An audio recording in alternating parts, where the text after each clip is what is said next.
At the time I wrote this song, I was at my lowest. What was going on? It's like, like there's a part to every great person's destiny. Trajectory. You know, Yes. there's a part, and in figuring out that part, I learned that you have to go through this. You know, that it's a. I don't want to say too much. Why not? I don't know, man. It's okay. Let me just give you a little bit. Okay. So, I was dealing with public acceptance, Right. family issues, Right. Accepting where I'm at. You know, there's, like you said, the Lulu. Accepting where you're at to improve on yourself, Right. and still meet with public demand. You know, it's like it's a whole lot. You are still the songwriter. You are still the person who's going to show up for video shoots. You are still the person who's going to pick up your family's call.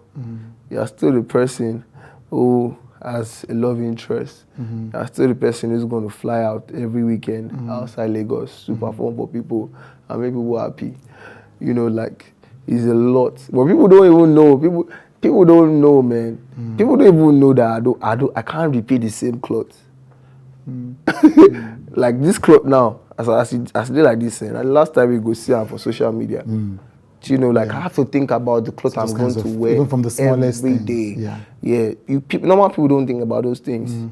You know, it's like it's a lot of pressure on artists. Yeah. But people from outside don't see that.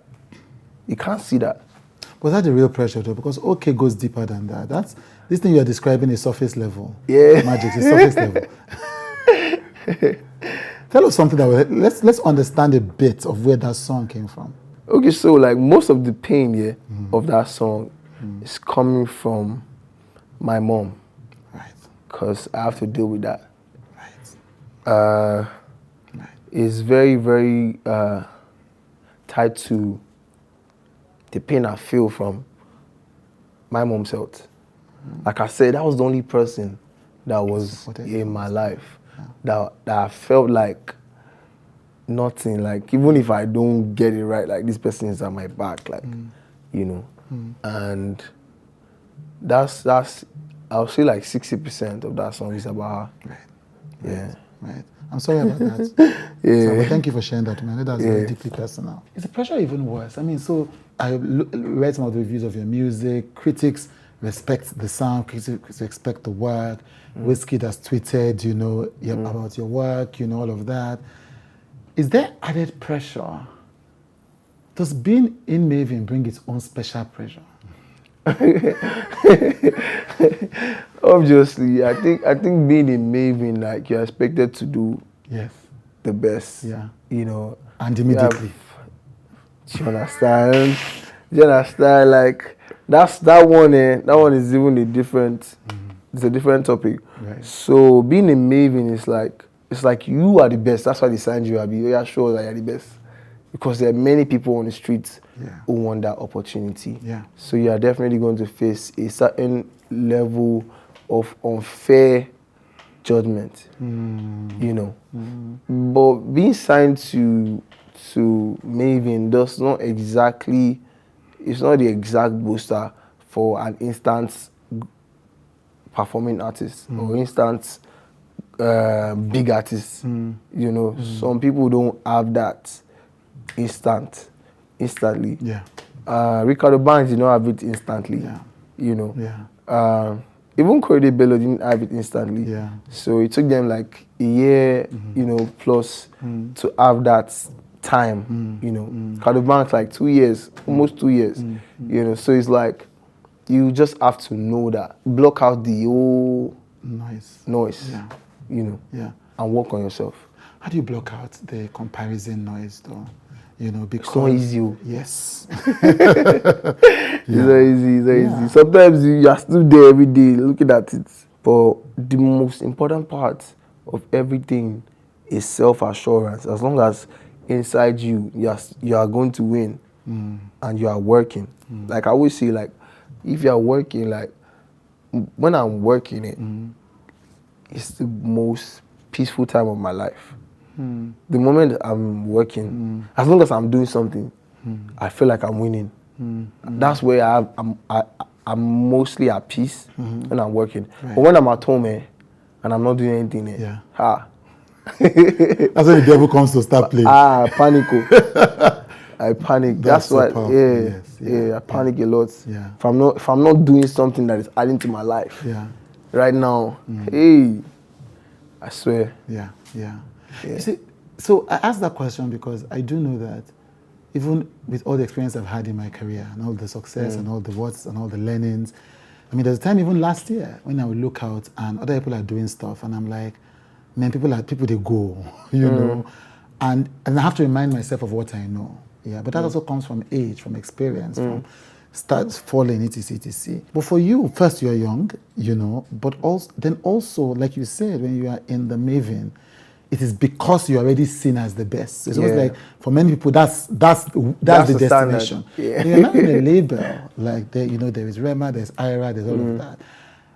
And so it's not just normal pressure. It's not just how we compare people. It's like they're literally comparing you with label mates. Yeah. So in that moment, what do you do? Like I said before, like everything is still inborn. For me, it's inborn. Like it's the only reason why I got here in the first place is because I believe in myself. Right. Do you understand? So, and even then there was noise, because the devil always find a way to want to make you feel like you are not doing enough, or you are not getting what you need to get. So that means maybe you are not as talented as you think, or you know, devil whispers in your ear. You know, so it's up to you to be smart about it. In fact, it only means that I'm doing the right thing. Right. Do you sometimes feel like the organization itself is putting you under pressure and they should just free you? Nah. I feel like I'm going to set my own that is bigger than whatever anybody has set. Right. You know. So this pressure is not even, it's a small thing. This is not the pressure I'm even waiting for. There's a bigger one. This is not the stage I saw myself battling. It's not the Grammys now. Is it? It's not now. I never started the battle with Drake and Kendrick Lamar. Like, do you understand? Like, it's not yet there. Yeah. So like, I'm not going to let this one stop my vision of. I tweeted it like I'm going to be the biggest in the world. I said it before. I genuinely feel like that. I genuinely feel that in my soul. I know if I keep going, if I keep working, and I keep getting better at what I do, it's going to come. So are you okay now? Now why we dey here? We no dey okay.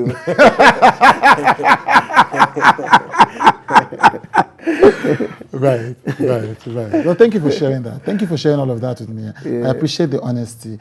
And then there's a new project that, you know, is this the year when an album is coming? You mentioned that, yes?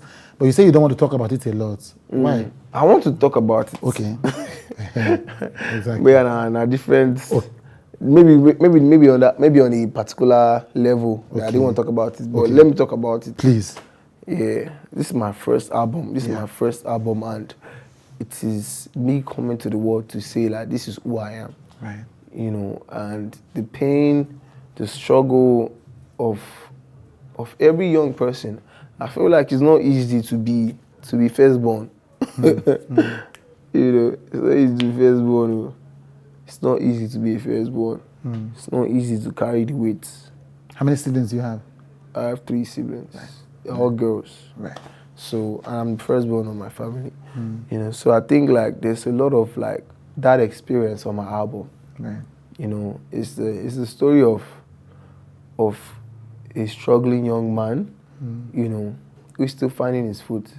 He's still trying to place it at the right place. He's still going on a journey. You know, pebbles are on the way. You know, we are going to have our struggle, we are going to have our downs, you know, and this album is a perfect illustration of that struggle. You know, that person You know, and I think everybody in their life, at some point, you know, always feel like it's too much. You know, so that's what this album is about. Right. Yeah. What's it called? Do you have a name for it yet? I dream in colors. That's what it's called. Yes. I love that. I dream in colors. Where did it come from? You see, this is where I don't want to go to. Hey, just get to the entrance. Don't enter. I dream in colors, man. I dream in colors because no matter what you show me, I still dream in colors, man. Right. No matter what you show me, man. You know, I see everything. You know, no matter what you want to show to me that this is your reality, man. That's your reality of me. It's not the reality of me, of myself. Because I know I'm going to. Right. You know, so yeah. So that's where it came from. Yeah. Do we know when it's dropping officially? No. Right. But it's media, definitely. Yes, media, definitely. This media. Why can't you tell us about the inspiration behind I Dream in Colors? There's no glaze. There were sunshades hiding. Oh my God. So it's like when you put darkness in, when you put lights in a dark room, what comes is all this, you know, we can see, you know. And I think most of the time in life, people have a doubt restriction for every other person. Doubt restriction. Yes, they have a restriction for your goals, for your destiny, for where you are going to get to. This guy, no feel really like should this guy go fit, you know. So me, I dream in colors. Right. You know. Right. Me, what I'm seeing is colors. Like I just know like there's a fucking full stadium in front of me. Right. You know, I just see like that's how I feel. Right. I'm not restricted. I'm not restricted to your thought of me. I'm not restricted to your vision of me. I love that. Yeah. It's what I'm hearing Yeah. is that there are people who don't see you Yeah. in these colors. Yes. Yeah.